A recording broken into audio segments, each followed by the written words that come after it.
Alors, je sais pas, vous avez tous vos cases de traduction, parce qu'il est venu de Washington, il travaille au FMI, je sais pas, il parle pas très bien français, meilleur économiste du monde, best economist in the world, Mr. Jean-Hervé Lorenzi, please. Venez Jean-Hervé, venez, on va se mettre là côte à côte. Tous les deux, on se connaît bien quand même. Voilà, Jean-Hervé Lorenzi, donc, qui est président du Cercle des économistes, hein, et titulaire de la chaire Transition démographique, transition économique au sein de la Fondation du risque. On parle des salariés aidants, Jean-Hervé. Je le disais, j'ai effleuré un chiffre, je ne sais pas s'il est exact. On parle des salariés aidants. Combien sont-ils exactement? Alors, juste, petit 1, je voulais remercier la Mutuelle Générale. Il faut dire que je me sens chez moi puisque j'ai commencé ma carrière à la MGPTT, enfin, commencé à être assuré. Donc, pour moi, c'est ma famille. Ça, c'est pas un deuxième aspect. Patrick est un vieil ami. Et comme tu m'as donné un quart d'heure pour évoquer l'ensemble des sujets... Alors, j'explique. Jean-Hervé Lorenzi, on lui laisse 5 minutes, il veut un quart d'heure. Je lui aurais laissé 10 minutes, il aurait pris 1 heure. C'est 5 minutes. Très rapidement, je voudrais peut-être juste un tout petit peu élargir le sujet et le dire comme on l'a préparé avec toi, le dire en 4 mots qui sont clés. D'abord, il faut que vous ayez bien en tête l'idée que le problème démographique, c'est le problème le plus important dans notre pays.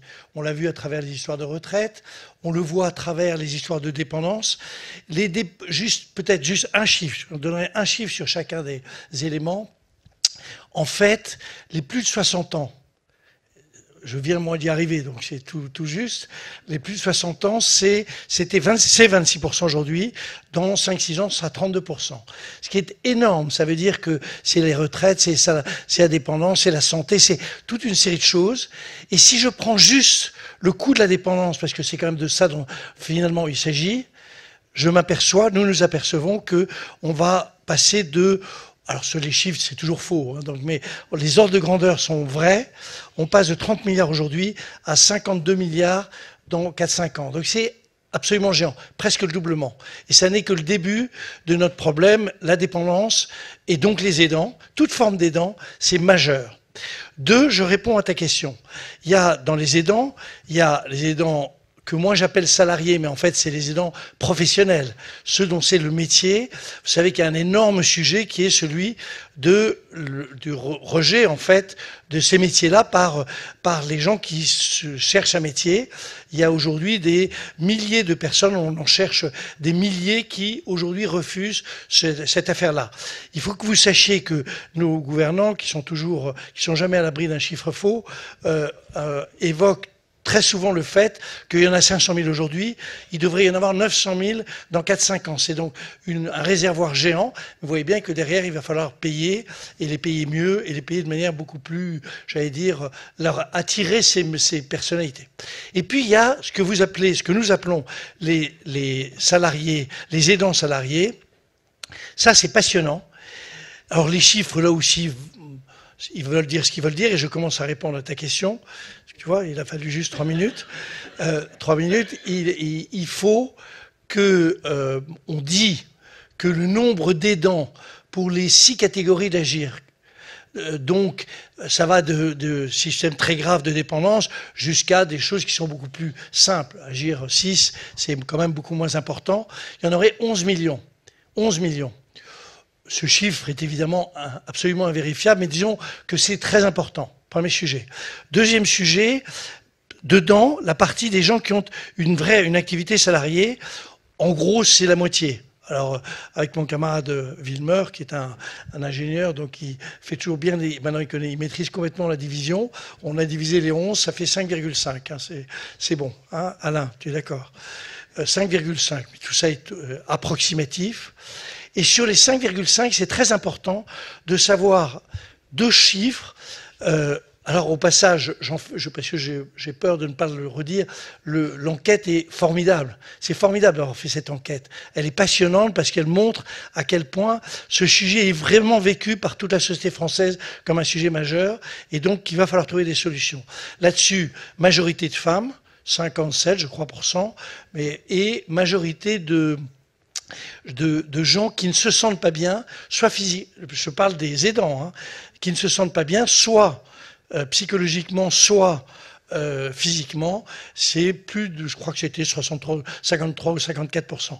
Donc c'est très important de bien voir que aujourd'hui c'est un problème que tout le monde souhaite résoudre, mais qu'on a du mal au fond à résoudre.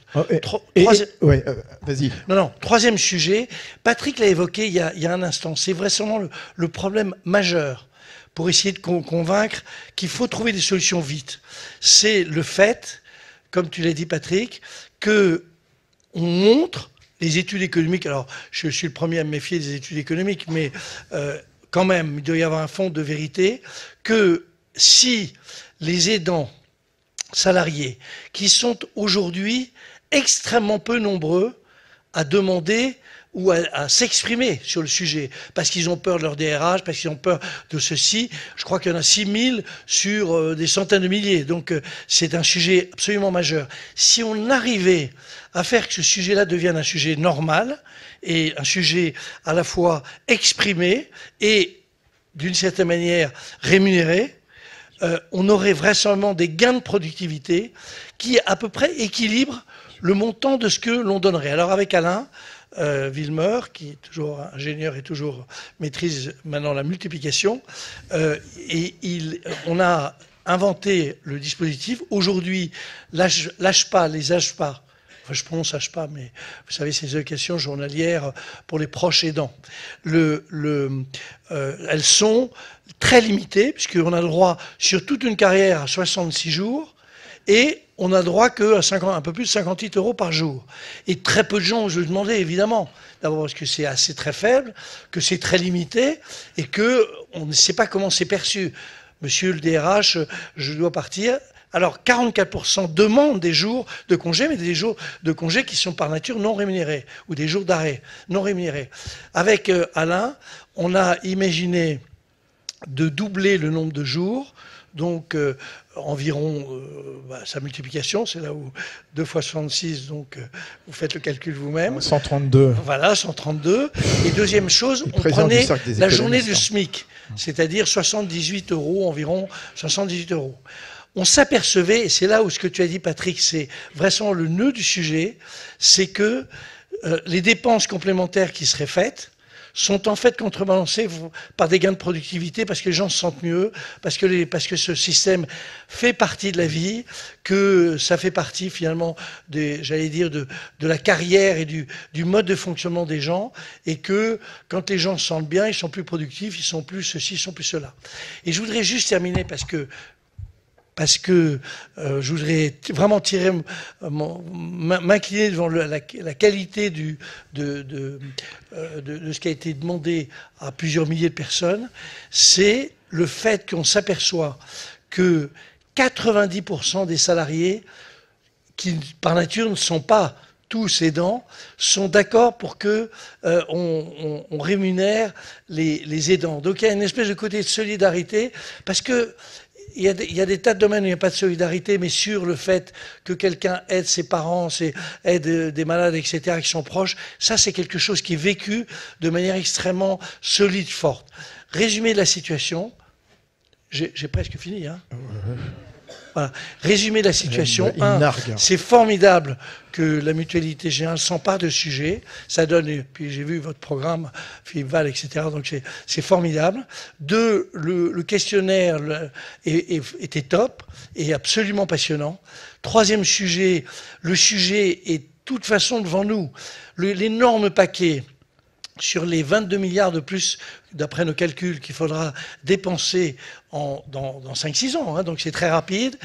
La partie des salariés aidants est vraisemblablement, et pas énorme, c'est 3 milliards d'un côté, 3 milliards de gains de productivité, 3 milliards, un peu moins d'ailleurs, de dépenses. Donc le sujet, c'est vraiment top de le traiter à travers ce thème des salariés aidants, que moi j'appelle enfin bon, ces salariés aidants.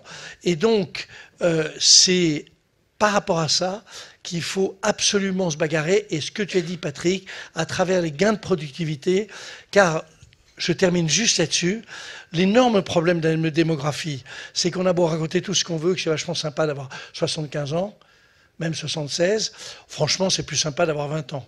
hein, Fabrice. Donc, on est quand même plus actif. Les gains de productivité en France sont plutôt, non pas en chute libre, mais en stagnation. C'est l'énorme sujet pour les rémunérations, puisque les rémunérations sont liées aux gains de productivité. Pourquoi? Parce que tout ça, ça coûte cher.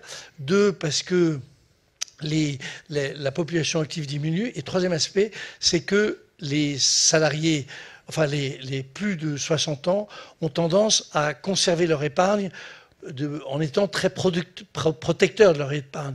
Or, on a besoin, on nous dit sans arrêt, de technologie, de ceci, de cela, etc. Donc c'est une vraie difficulté. Partout où on peut récupérer de la productivité, c'est majeur. Et j'ai trouvé que c'était absolument top d'arriver à mettre ça en valeur. Oui, il faut qu'on règle le problème. Oui, il faut que les aidants se sentent mieux, et pas les 6 000, mais les 400 000 ou les 4 millions ou les 5 millions derrière tout ça. Oui, il faut qu'on reconnaisse qu'ils vont être plus productifs parce qu'ils se sentent bien. Et vous savez que dans notre pays, qui est un pays de bosseurs, hein, c'est bêtise de dire qu'on est des grands flemmards, ça est complètement idiot, mais c'est vrai que les gens ne se sentent pas très bien. Donc il faut absolument arriver par tous les moyens à rééquilibrer cette affaire. Et je trouve que cette affaire des dents est top. Ça ressemble un petit peu, alors quand vous regardez tous les éléments, à ce problème extrêmement compliqué que j'avais retrouvé chez Elle, vous savez, le magazine de féminin, il y a une trentaine d'années. C'était le problème suivant: je l'aime, elle m'aime, nos parents sont d'accord, que faire? Voilà. Merci Jean-Hervé Lorenzi, merci bien. Et tous les points qu'a abordé avec beaucoup de talent Jean-Hervé, la question de la productivité, la question de voilà comment un salarié aidant peut se révéler, comment est-ce qu'on peut également le repérer sans le ficher, bien entendu, les questions de productivité, et tout ça évidemment rejaillit sur la marque employeur des entreprises. On va le voir justement pendant ce colloque, parce qu'on a décidé d'expérimenter et on va vous faire part d'un certain nombre de retours d'expérience.